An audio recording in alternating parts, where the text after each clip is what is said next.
Welcome back to Retro Rebound and happy 2022. I just want to kick things off by thanking you all so much. I took a bit of a holiday break. We had some uploads scheduled while I was away, and I was thrilled to see just how well things were doing when I came back. I have a goal for this year to hit, hopefully, 30,000 subscribers here on Retro Rebound before 2022 concludes, and at this rate, we'll smash the goal. So thank you so much for believing in what we're doing here, which is just staying positive about games, talking about older games, and honestly bathing in nostalgia.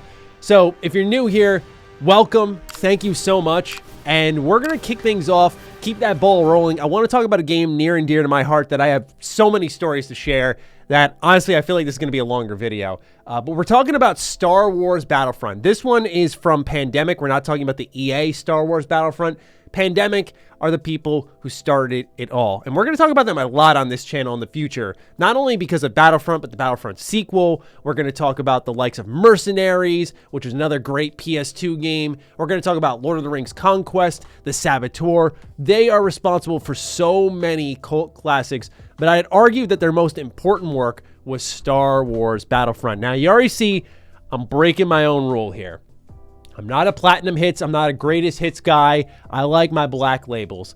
But you know me, in these videos, I'd like to deliver the most authentic experience when I pulled it off the shelf and showed all of you, if you were to buy the game back then, what you would have got. It's been 18 years since it come out, and I did check on eBay. We have more slips in here to go through than any other copy of the game.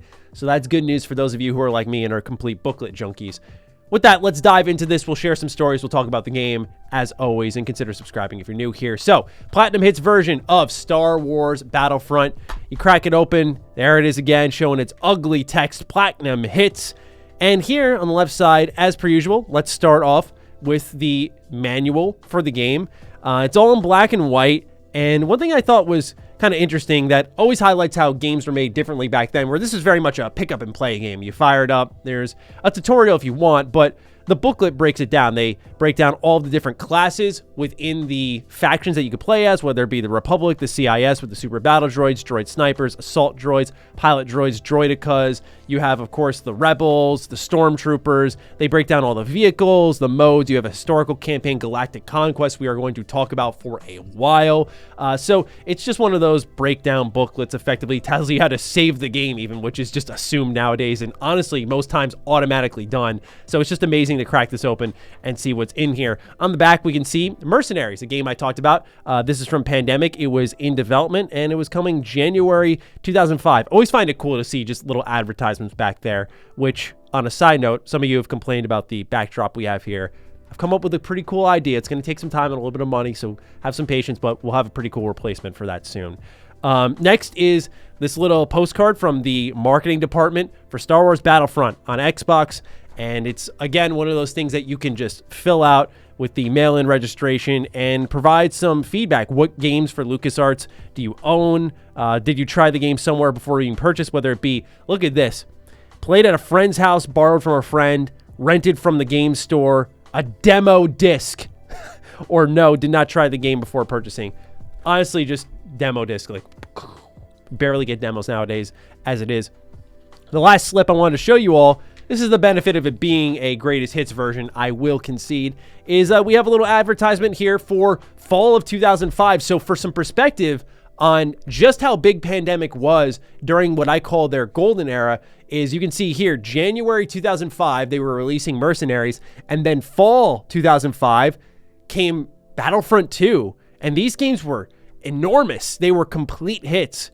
I actually had the privilege of, over on my Mr. Matty Plays channel, interviewing some of the folks who worked at Pandemic, and what they had said, and you can kind of see here with two big games coming out at each end of the year, they expanded a little too quickly. For those who don't know, Pandemic's no longer with us. They had to close down. But here on this slip for Battlefront 2, it says the sequel to the best-selling Star Wars game ever, Star Wars Battlefront 2, takes the best-selling Star Wars video game of all time. One Imperial Walker step forward with all new space combat, playable Jedi, never-before-seen environments, straight out of Episode 3. So this game, for those who don't know, was made in 1 year. We'll dedicate a whole separate video to that down the line. I wanted to start off with the OG, but it tells you to check out a sneak peek of trailers, screenshots, gameplay tips, and more at StarWarsBattlefront2.com. Honestly, just, I love seeing this type of stuff. So That's what comes with the greatest hits package if you buy it complete in box. Now let's talk about the game. So Battlefront is a game that I remember specifically how I encountered it. A lot of games, and this sounds so bad, but a lot of games that I wanted as a kid because I didn't go through a lot of, say, ads and pamphlets and articles on the computer. Like, I didn't know what IGN was until I was like 9 or 10. I didn't explore the web that way. I thought it was all just this like thing that happened. And so I remember talking to my friend Gary in 2nd grade and saying, I wish there was a Star Wars game where you could play as like the normal soldier dude. And he tells me about this game called Star Wars Battlefront. And he's like, yeah, you could play as a stormtrooper. Like, that was his thing. You could play as the stormtroopers. And I remember it was my birthday that year, 2004. I was just like, I want this Star Wars game. And I never knew the name of it. And it's something that's happened time in, time out. Like with TMNT 2003, that cartoon series was so important to me. And I remember actually that time I saw that game in a magazine, but stuff like Spider-Man 64, I remember that was a game that I was just like, I hope there's a Spider-Man game. And my mom went out to Toys R Us and found it. Like, to me, it was just a magical, unknown thing. Obviously now it's very different. But with Battlefront, it was just one of those moments again. It was like, this magical thing, like, it exists. And so there was something mystical about all of that. Playing it was a dream come true. Like, you were not the super important Jedi like in Star Wars Obi-Wan. You were playing as the clone trooper, the stormtrooper, the rebel soldier, the droideka, the super battle droid. And that was just, as a growing Star Wars fan, amazing. Like many people my age, I'm 26. I was introduced to Star Wars through the prequel era, specifically in my case, the prequel era of video games. So for me, games like Star Wars Knights of the Old Republic, Star Wars Republic Commando, and then that was the trifecta of incredible Star Wars games. Year after year, by the way. That was 2003, 2004, and 2005. Those games came out consecutively. So just amazing to even think about how good Star Wars games were back then. So the discovery of this game was insanely nostalgic for me. And then its gameplay is what captured me most. And what's really cool is actually Star Wars Battlefront over on PC got a new update all these years later. I made a video about it on Mr. Matty Plays because even though it didn't really fit my type of content there, I was so excited. I was like, I need to talk about this somewhere. And it was amazing to see that they had brought the game back. They had livened it up a little bit and it had reinvigorated the player base. There were people playing multiplayer for it. It was awesome to see. And so one of the things I do remember loving about this game that we still talk about with even the modern Battlefronts is Galactic Conquest. For those who have never played a pandemic Battlefront game, Galactic Conquest is the greatest of all time game modes, I think. You have a bunch of different planets that you will know and love from Star Wars that are maps that you would fight in. And you pick one of your factions. Let's say you're playing as the Republic. You're going to be fighting against the droids, or you can play as the droids and fight against the Republic. And just like the name would suggest, you go around the galaxy and you battle it out for planets. And as you secure a foothold for planets, you get more credits, and you can spend these credits on new soldiers. You can spend them on upgrades, so you can get the hero upgrade. You can get back to tanks. You can call in reinforcements. So let's say you go below, I think it's 50 soldiers. It regenerates your soldier count, so you can have an advantage.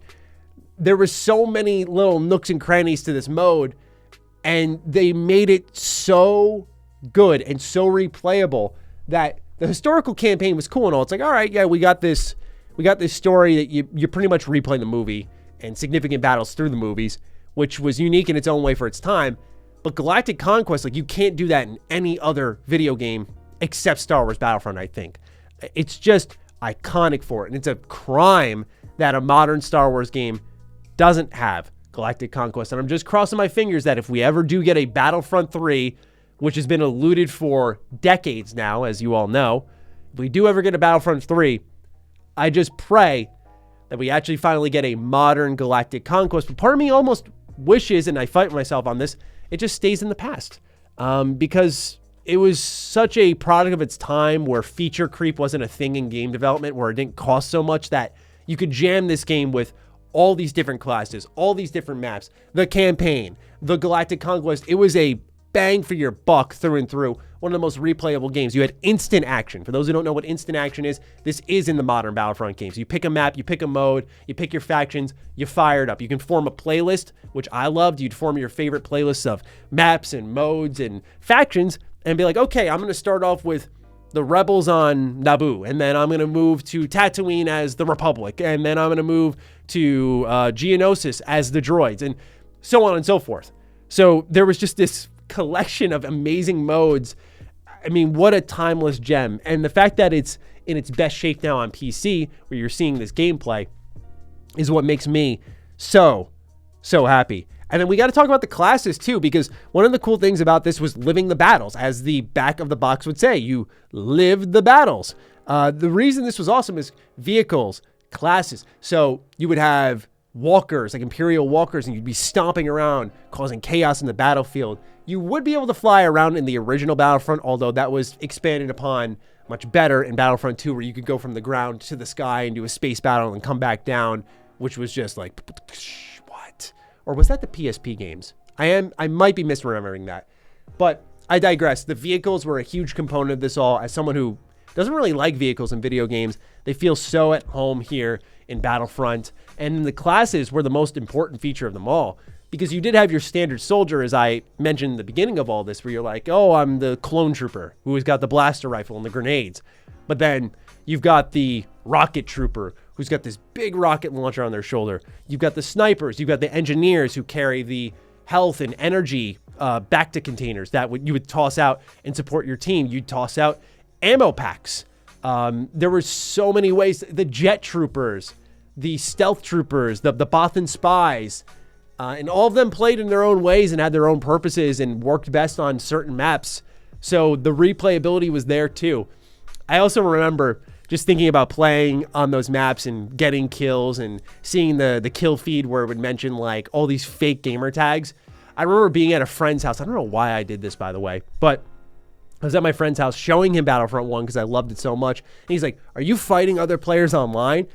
I don't know why, but I lied about it. I was just like, yeah, I'm fighting people online, even though like there was clearly no connection to the internet at that point in time. One thing I did see in the complete in-box copies that you can look up online for the original Battlefront is it did come with a 2-month trial for Xbox Live. So this was also, as you can see, Xbox Live enabled, a very important Xbox Live game moving into the future of what we know now for Xbox Live and multiplayer gaming. So it was a pretty big stepping stone there. But across the vehicles, the classes, the modes, the maps, I mean, an amazing game. But with all that amazing content, there was one gripe, one single gripe that hung over my head. You couldn't play as the heroes in this game. And that was the thing. It was like, as a kid, I didn't want the trade-off to be, you no longer are the hero ever. And obviously Battlefront 2 remedied that, as we know. The heroes versus villains mode is amazing. It's also amazing in DICE's Battlefront 2. But in this one, you only played as the soldier. And when you saw like Count Dooku stomping his way towards you, you're like, I'm dead. Unless you got in a vehicle and just shot him off a cliff, literally like just kept bombing him until they rolled off a cliff, then you'd be safe. But you'd almost have to cheese the game. So heroes had a threatening presence, which was a good thing and a bad thing, right? You reflect on it a little bit and you go, well, I want to play as them, but also in every game you are playing as them. So to have them coming towards you and be like, I'm too weak, I can't do this, like, and trying to bail out, and they use like force powers on you. It's really cool. It makes them actually threatening, I guess would be the best way to put it.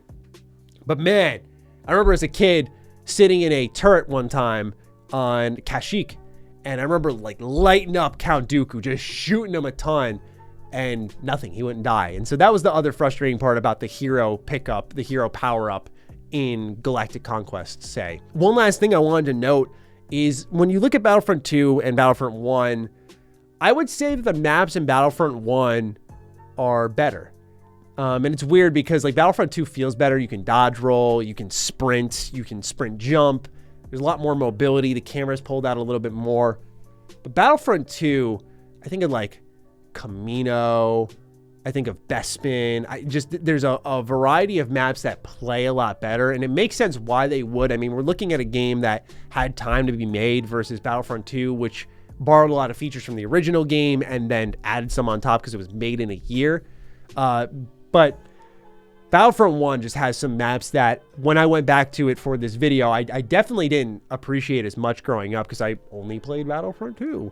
But this game, man, is so good. If you have not played them, you've only experienced DICE's Battlefront. This is not nostalgia when I say this. Definitely give them a shot. They're still as replayable and as arcadey as they look. Are they super responsive, highly competitive gunplay type video games? No. But that's fine. Like, they serve a very distinct purpose as being just this arcadey Star Wars shooter where you can fill the shoes of soldiers and go on these massive killing sprees and get these cool power-ups and play modes that are very unique to this game. So it's been wonderful going back in time with all of you on this game, one that is near and dear to my heart. Shout out to Star Wars Battlefront. And we'll, of course, talk more about Battlefront 2 and other pandemic games here on this channel. But for now, we'll wrap it up here. I'd love to hear your thoughts, of course, on Star Wars Battlefront, so do fire away. With that, take great care of yourselves. I'll see all of you in the next Retro Rebound. Peace out.